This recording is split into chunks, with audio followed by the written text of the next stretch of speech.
Tomorrow morning at exactly 11:03 a.m., something will happen that most people have never heard of. The planet of your mind, your words, your decisions will be swallowed by the sun. This is called Mercury Cazimi, and in the next few minutes, you'll discover why ancient astrologers feared this moment and why it could be the most powerful reset of your entire year. In the next few minutes, you'll discover three things. First, why ancient Babylonian astronomers considered this specific moment a reset of the divine record, and what that actually means for a decision you've been postponing.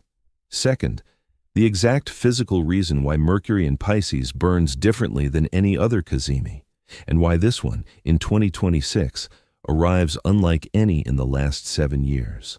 Third, a three-step protocol tied to the exact timing of this event that uses the astronomy, not belief, to change what your mind keeps returning to at 3 in the morning. You've been waking between 3 and 4 a.m. this week, not from noise, not from pain, something older than both. An old conversation has been replaying, words said years ago arriving uninvited, exactly as they were. A pressure behind the sternum, not grief, not nothing. A decision you feel you need to make but cannot name. That's not a glitch in your thinking. That's the symptom of what's been happening in the sky. You've heard about Mercury retrograde. Technology fails. Don't sign contracts. That's the surface noise. This is about something underneath it. Mercury is in Pisces, and Pisces is the only sign in the zodiac where Mercury carries both detriment and fall simultaneously. Detriment means the planet operates far from its natural function. Fall means it cannot hold its own weight. For weeks, your mind has not been reasoning. It has been narrating, constructing stories around something that has no clean resolution. And now, in its weakest state, it moves into the heart of the sun. 4 days ago, March 3rd, a total lunar eclipse occurred at 12 degrees Virgo. Virgo is ruled by Mercury. At the moment of that eclipse, its ruler was already drifting toward the fire. Tomorrow's Kazimi is not a new event. It is the culmination of a process you have already been feeling. Tomorrow morning, at exactly 11:03 Eastern, that window opens and closes in minutes. Tonight, before you sleep, take a physical piece of paper. Write one sentence that begins, "The story I keep telling myself about blank is blank." Not your phone. Paper. Leave it until morning.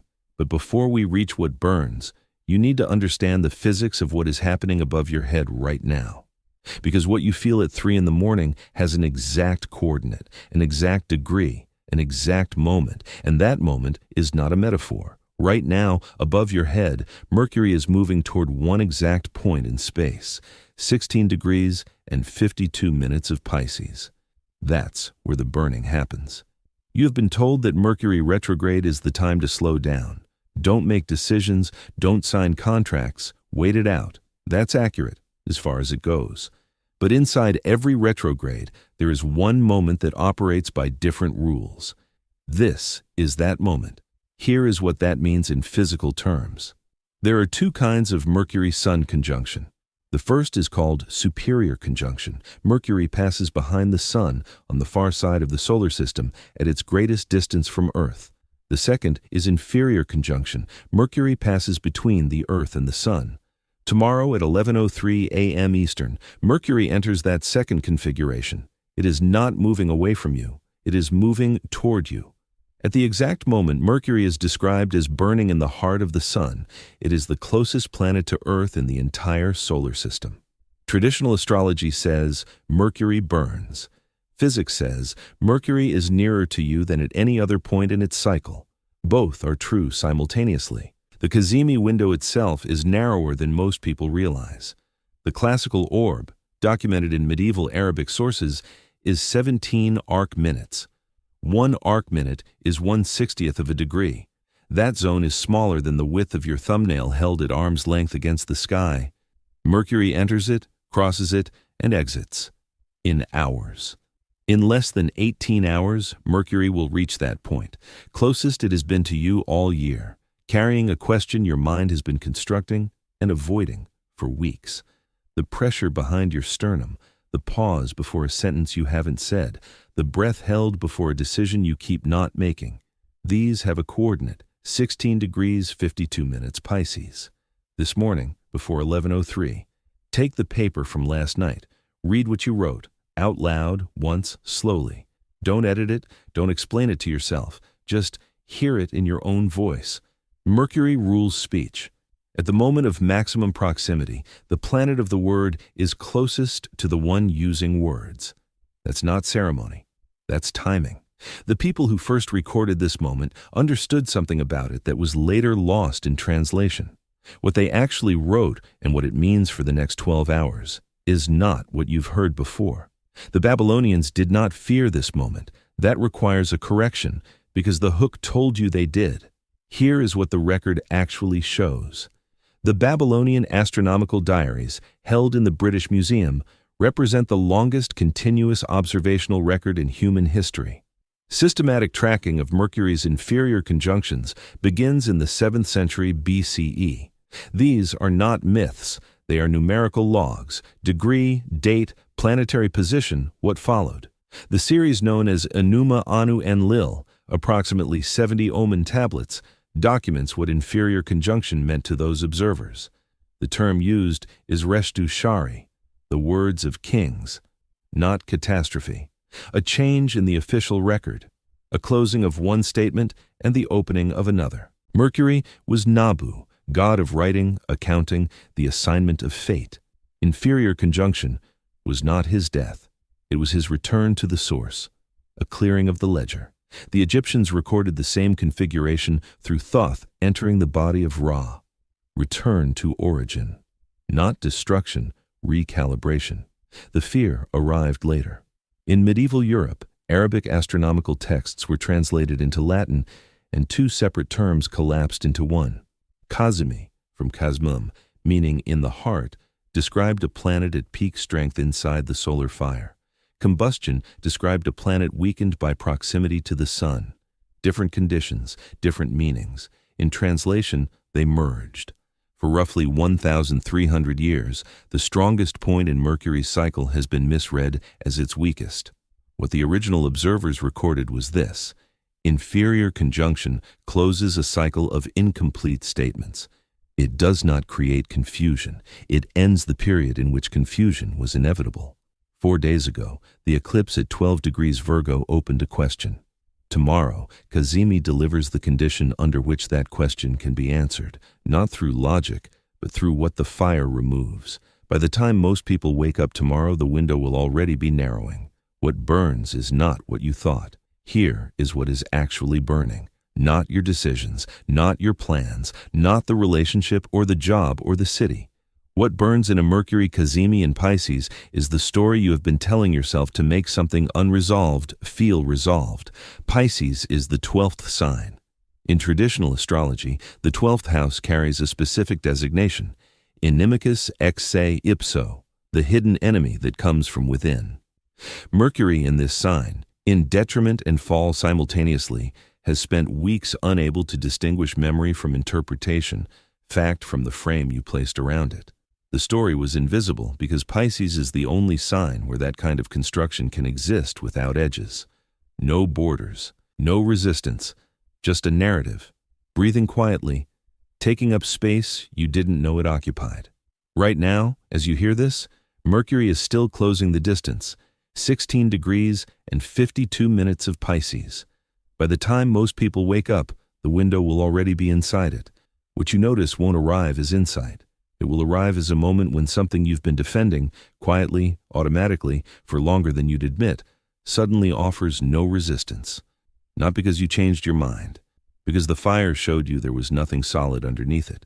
Between 9 a.m. and 11:03 a.m. Eastern, take the paper, read the sentence from the night before, then write one line beneath it. What I actually know to be true, separate from that story, is blank.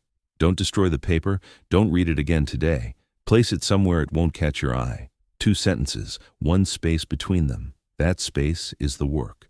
Where this lands depends on where 16 degrees 52 minutes Pisces falls in your chart. For Pisces, the fire moves through your sense of self, not who you were, the version you constructed to survive what changed. The question isn't about the loss, it's about whether the identity you built around it still fits. For Virgo, The seventh house activates. The story under examination isn't about the other person. It never was. It's the explanatory structure you built to make their behavior make sense.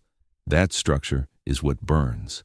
For Gemini, the 10th house, the narrative about relevance, not your capability, your story about whether it still counts, whether what you've built still holds the weight you once assigned it. For Sagittarius, the 4th house, the version of home that no longer exists, the family configuration you're still grieving without calling it grief, the image of how things were supposed to be. For every other sign, the fire is still present. The degree activates specific houses, but the nature of what burns is the same.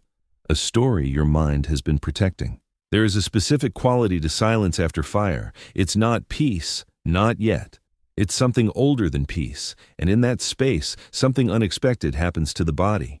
11:03 has passed, or it is passing right now as you hear this. Either way, the window is no longer in front of you. It's already inside you. There is nothing left to catch. What follows this moment is not clarity in the way you might expect.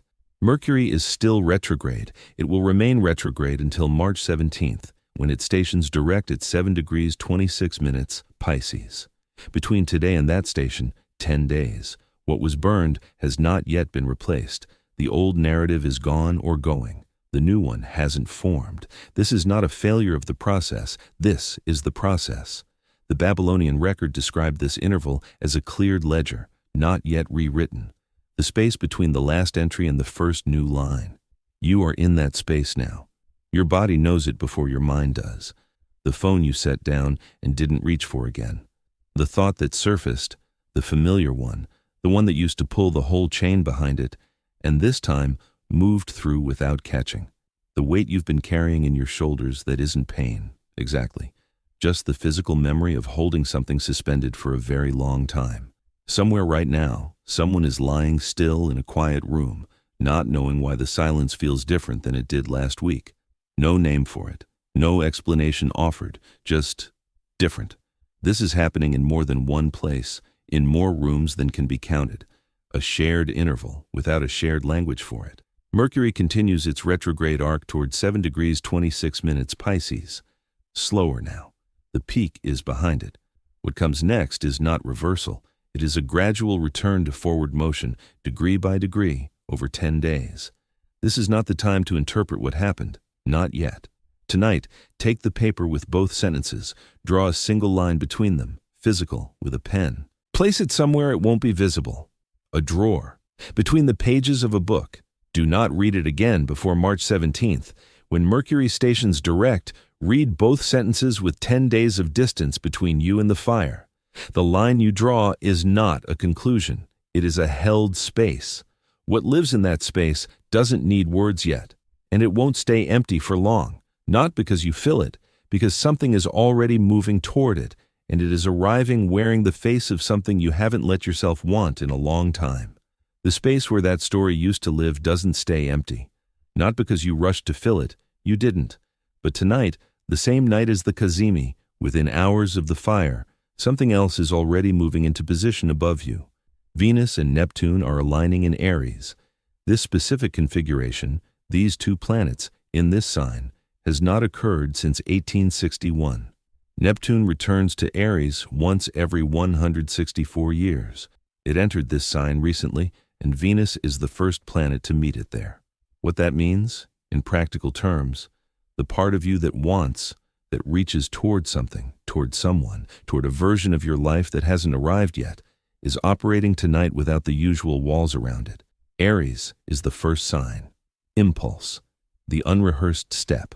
Venus here doesn't calculate. Neptune here doesn't distinguish between what is real and what is luminous enough to feel real.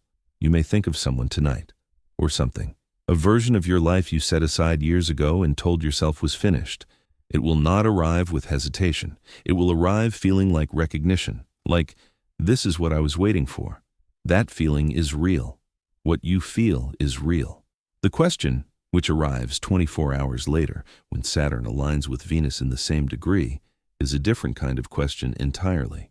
Saturn does not respond to beauty, it responds to structure. It asks what can carry weight over time and what only appears to, in the right light, at the right hour. You are moving through a specific sequence. Eclipse on March 3rd, something opened. Kazimi on March 7th, a narrative burned. Venus-Neptune on March 7th, the cleared space receives its first signal. Venus-Saturn on March 8th, that signal is tested.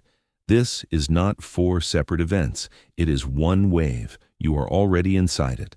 Tonight, lie down earlier than usual. If you wake between 3 and 4 a.m., don't reach for the phone. The body is processing more than one thing. Let it. Mercury just burned away the lie your mind was telling you. But there is something your mind has never been able to reach, your heart. And tomorrow night, Venus, the planet of love and everything you desire, will align with Neptune, the planet of dreams and illusion. In one single night, you will feel a love that seems almost too beautiful to be real, because some of it isn't. 24 hours after that, Saturn arrives, and Saturn doesn't ask how something feels. It asks whether it's built to last. Tomorrow's video is the one I've been building toward for 2 weeks. Subscribe and turn on notifications, because what Venus and Saturn reveal about your relationships in the next 48 hours is not something you want to miss.